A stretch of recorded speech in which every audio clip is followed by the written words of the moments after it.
பதவியில இருப்பவனுக்கு ஈழப் பிரச்சனையை தீர்த்து வைக்க விருப்பம் இல்லையோ அல்ல தேவை இல்லையோ, ஆனா பதவியில இல்லாதவனுக்கு எல்லாம் விருப்பமா இருக்கு, தேவையா இருக்கு, ஆனால் அவருக்கு பதவி இல்லை.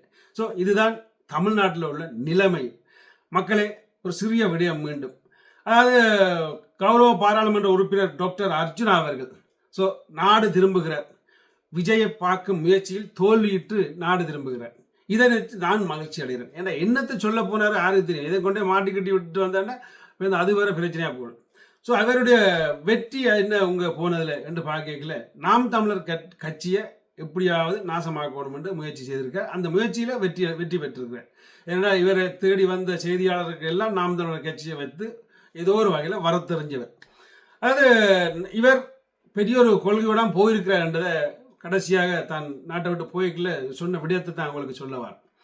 அதாவது தான் அங்கே வந்ததே ஈழத்தமிழர்கிட்ட இனப்படுகொலையை ஐநா வரையும் கொண்டே சேர்க்கணும். அதுக்கு தமிழ்நாட்டு தொப்புள் கொடிகள் நீங்கள் எங்களுக்கு உதவி செய்யணும்.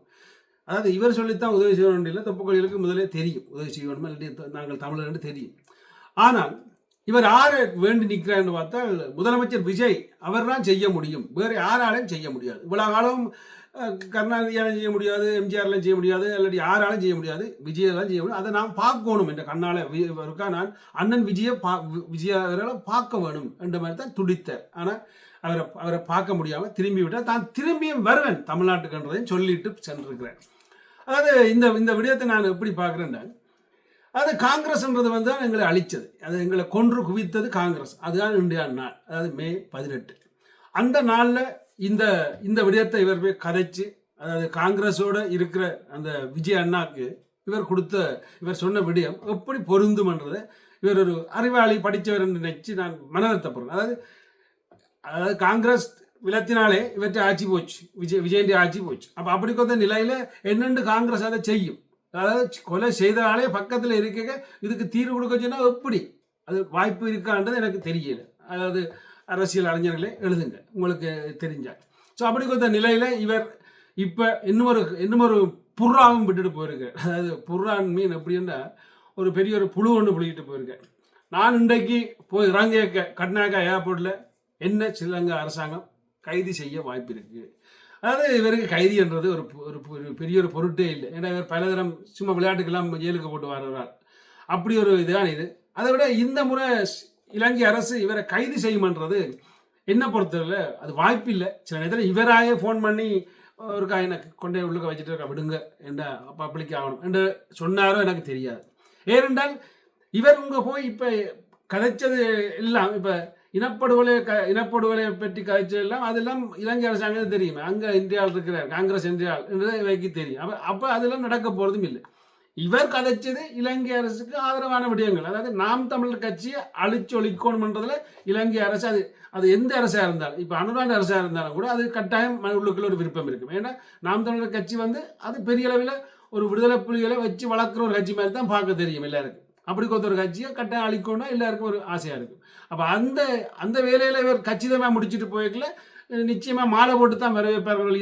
இலங்கை அரசு இவரை அரெஸ்ட் பண்ணதுக்கு வாய்ப்பு இல்லை. ஸோ இது தேவையில்லாத ஒரு வசனம். அவர் அந்த போவைக்கில் சொன்ன வசனம் அதை இவர் மாற்றிக்கொள்ளணும்.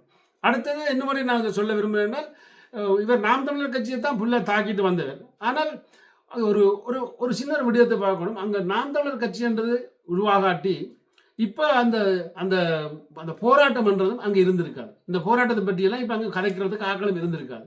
வைகோ ஐயாவுக்கு வயது வந்துட்டது. விடுதலை சிறுத்தைகள் அவர்கள் ஒருக்கா கதைப்பார்கள், ஒருக்கா கதைக்க மாட்டார்கள். அண்ணன் விஜய் வாழ்க்கையில் கதைக்க மாட்டார். ஸோ அவர் அரசியல் முடிஞ்சு இனி அவர் 5 வருஷத்துக்கு வாய திறக்க மாட்டார். அப்போ அதுக்கு பிறகு அங்கே மக்களுக்கு, தமிழ்நாட்டு மக்களுக்கு துண்டர இப்படி ஒரு இனம் அங்கே இலங்கையில் இருக்குன்னு கூட தெரியாமல் இருந்திருக்கு. அப்படி ஒரு விஷயத்தை செய்தவர் உண்மையாக சொல்லப்போனால் சீமான் அண்ணா மட்டும்தான் அதை செய்தவர். ஸோ அப்போ அந்த ஒரு நல்ல விடயத்தை அவர் செய்திருக்கிறாருன்னு நாங்கள் அதை எப்பவும் வரவேற்கத்தக்க விடயம். ஆனால் விஜய் அவர்கள் அதை செய்ய போகிறதும் இல்லை, நடக்க போகிறதும் இல்லை. அடுத்தது நான் கடைசியாக ஒரு சின்ன ஒரு விடயத்தை நான் பொதுவாக சொல்கிறேன். தமிழ்நாட்டை பொறுத்தவரையில் உண்மையாக சொல்கிறேன், ஒரு ஆணியும் அதாவது புடுங்க முடியாது இலங்கை அரசுக்கு. அதாவது தமிழ்நாடு என்ன நடக்கணுமெண்டா அங்கே மேலிடத்தில் இருந்தால் அவங்க எல்லாம் பெற வேண்டும். ஸோ அப்போ இது நடக்க போகிறதுக்கு பெரிய ஒரு கஷ்டம். ஸோ முயற்சி எப்படித்தான் முயற்சித்தாலும் இத்தனை வருஷம் ஒரு தருமே செய்யாத ஒரு விடயத்தை இனி செய்வர் என்று இவர் நடிகர் விஜய பார்க்கிற விருப்பத்தில் மக்களுக்கு பொய் சொல்றாருன்றதுல மாற்று கருத்து இல்லை. அதாவது இது வடிவா ஒழுங்கா பார்த்தோம்னா தமிழ்நாட்டு அரசால ஒரு பிரயோசனப்படக்கூடிய வாய்ப்பு இல்லை. நிச்சயமா தமிழ்நாட்டு மக்கள் தொப்புள் கொடியில் எங்களுக்கு சொந்தக்காரர்கள், எங்களை விரும்புகிறார்கள் இல்லையென்று இல்லை. ஆனால் அவர்களால் ஒருபோதும் எங்களுக்கு இந்த அரசியல் தீர்வுன்றது எங்களுக்கு ஒரு குறைஞ்சபட்சம் 13ஆம் திருத்த சட்டம் கூட எங்களுக்கு கிடைக்கிறதுக்கு வாய்ப்பு உருவாக்கி தர முடியாது, தர மாட்டார்கள். ஏன்னா அவர்களுக்கு 1008 பிரச்சனை. அப்போ அந்த பிரச்சனையை தீர்க்கவே இன்னும் அதாவது கனகாலம் சொல்லும். ஸோ அப்போ எங்கெண்ட பிரச்சனையை இப்போ தீர்க்கிறது அவர்களுக்கு ஒரு பெரிய மேட்டர் இல்லை. ஆனால் அண்ணன் சீமான் இருக்கிறபடியா மட்டும்தான் இப்போ அங்க இந்த மாவீரர், இந்த இறந்தவர்கள் தலைவர் என்று கதைக்கக்கூடிய வாய்ப்புகள் இருக்குது. அதை கெடுத்துட்டு வந்திருக்கிற கட்சி தான். நன்றி, வணக்கம். உங்களோட கருத்துக்களை மறக்காமல் எழுதுங்க.